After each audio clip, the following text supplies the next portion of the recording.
Hi, my name is Chris, and I'm the CEO and co-founder of Renly. Now, I started Renly to solve a problem for my wife, who was a hairstylist who was always looking for a station to rent. And then, as a salon owner in Beverly Hills, she was always looking for sub-renters. But her $5,000 a month lease was to be offset by 5 other stylists sub-renting stations at $1,000 each. This would allow her to focus on what was really important, growing her business. But finding sub-renters in a niche vertical remains incredibly inefficient. The only resources are word of mouth and Craigslist, and as you can imagine, both are super ineffective and do not yield vetted candidates. This results in high sub-renter turnover, which yields an operational nightmare and huge financial burden. So, why isn't there a platform that allows you to source credible, vetted, reliable sub-renters for your business? Now there is. Introducing Renly, a marketplace for renters and sub-renters. Now my wife and other small business owners like her just have to create a listing and have vetted renters find them. And beauty is just one industry facing this widespread issue. Many service professionals, such as acupuncturists, massage therapists, dentists, psychiatrists even, amongst many others, face the same 2 common problems.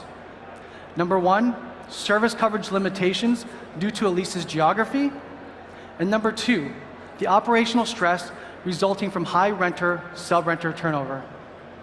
So Renly doesn't just offer vetted candidates for renters.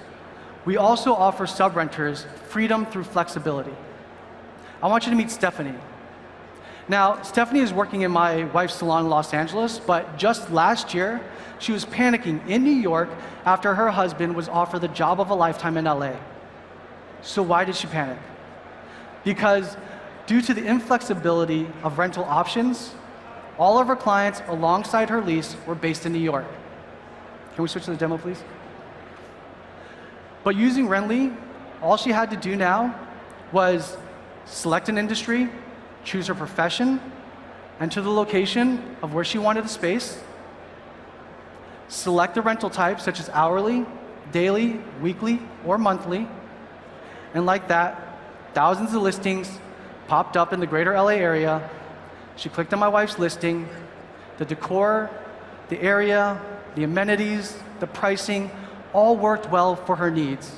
And so she booked a space weekly. Like that, Renly offered an optimal solution for both Stephanie, the sub-renter, and my wife, the owner. Our mission at Renly is to maximize the usage out of existing space. If you are not renting your space 24/7, 365, then you're not realizing your full earning potential. Back to the presentation, please. Since our launch in November of 2016, we now have over 50,000 beauty listings at 20% week-over-week growth. So now a stylist can literally choose from over 150 cities to work from. As with most marketplaces, there's always the chicken and egg question, but we decided to focus on the supply side because it was the most challenging to scale, and at the same time, we believed it presented the best opportunity to generate network effect and high retention. Part of that strategy involves us expanding to new verticals. In our use cases, we've seen 65% gross margins, but we anticipate that number to get closer to 85 to 90% as we continue to scale, which is on par with other marketplaces. With over 7.4 million service professionals and 2.9 million businesses across the beauty, fitness, health and wellness, and medical industries, our total available market is $6.4 billion in ARR. And while there are smaller niche competitors out there, such as a ShearShare for beauty, or psych spaces for psychiatrist offices, or even a peer space for events, there is no one that is addressing the service industry as a whole. And for us, being industry agnostic is the key to our long-term success. Because similar to how Uber has transformed into a logistics company, or Airbnb is actually tackling travel, we at Renly are shaking up the entire service industry. Welcome to the launch of Renly Circle, where now you, as a consumer, can discover, book, manage, pay, or provide any service you want. No more jumping from Yelp to Google Calendar to Square. Simply one place, one platform. And as a service professional, find new customers, manage your schedule, and of course, book a space to accommodate all of your appointments. To sign up for our beta version, please go to renly.co/disrupt. Renly, any service, anytime, any place. Thank you. Okay, judges. So I'd say, first of all, I'd very much encourage you to name drop Lyft instead of what you name dropped just there. And then, I was looking at the by the hour, and I kept thinking of Breather, which actually has a woman co-founder. And how could you differentiate yourself from Breather? Because a makeup artist could just get it. And then you said it, you showed the pictures, equipment. Like, you are actually finding special spaces that have equipment. So with that in mind, thinking about that, that's your competitive advantage. I already answered that question. That's your competitive advantage, equipment in these venues. Yes. What are you thinking as your next verticals? So we started in the beauty industry because that was the thing that hit closest to home. Yeah. But ultimately, we just branched off into fitness. Equipment. Yes, everything that kind of requires like this higher barrier to space is kind of what we're going after. So like again, equipment-based industries. Yeah.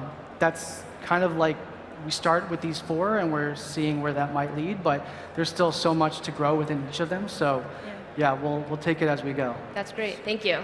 Do you have? I'm impressed by the 50,000 listings. Yeah. So well done. Are you scraping Craigslist and have an engine to do that? Not Craigslist, but these are all service professionals are generally in all these industries are licensed by state, so it is public information. We were able to scrape that data, and then we are doing a strategy similar to Yelp, where we throw all the listings onto our platform, and then once they're pinged by a user who's actually interested in their space, they activate. So that's how they get engaged. But Secondly, you didn't. I was going to say one other point. My one concern would be it seems like you're trying to do too much too early without proving kind of one little market. Yeah. So curious how you think about that question. Sure. Your hypothesis would be, can I find enough listings? Will people book on it? Can I generate revenue? But you're trying to expand to 4 different things. How would you answer why you're going after the bigger approach now? Sure, it's a great question. So we did focus on the supply side. Again, like we got to 50,000 nationally, but we are centering now at the same time, focusing on 3 main metros where we saw the highest engagement, highest converting, right? So those were LA, New York, and then randomly Rhode Island. But we saw like 15% to 20% conversion, meaning like out of the total number of available businesses in each of those metros, we were able to convert that percentage. So our goal is to get that to 50%, because then it becomes similar to like how you can use Trulia for real estate as a price competitive comparison tool, and we can now like provide a true value then for that renter to kind of come in, where they never had that experience before, to like price shop, check if they're getting the best value for their dollar, and then there's no other booking tool, so they would be forced to then use our platform to book, right? So that's what we're doing. I want to understand the user here a little bit more. Are you seeing that it's mainly somebody who's moving from one city to another who's going to use this, or is it somebody who's staying in one city and just finding a different location in that city? Sure, it's both, right? So this is the thing that kind of like blows the users' minds when we like bring up this, because now they can rent by hour or by day, whereas like a lot of the times, especially in these industries, it's pretty fickle, the amount of actual time that they're spent working in these spaces. And so they never thought it was possible to like not be committed to a monthly lease. Being able to like just book for a week, like they can literally still be in New York, but now like reduce their commitment and then maximize the utility of that like full week, as opposed to like spreading it across a full month. And then they can save over probably 50%, every month. So that's how it would work for somebody who's local, but then also presents the opportunity for somebody who wants to relocate, like the example that we used, or somebody who wants to work in 5 boroughs as opposed to just in Manhattan. Now they could do it where they could book a day in each of those boroughs, work in those 5 different locations without having to break the bank. How much friction do you see from the landlords, who have approved a commercial tenant in a space, and now that commercial tenant is selling that space, subletting it? Yeah. we've actually How do you deal with that problem? Yeah, I mean, it's obviously a concern. I mean, a lot of this stuff is contingent upon sub-rental agreements and allowing that to happen.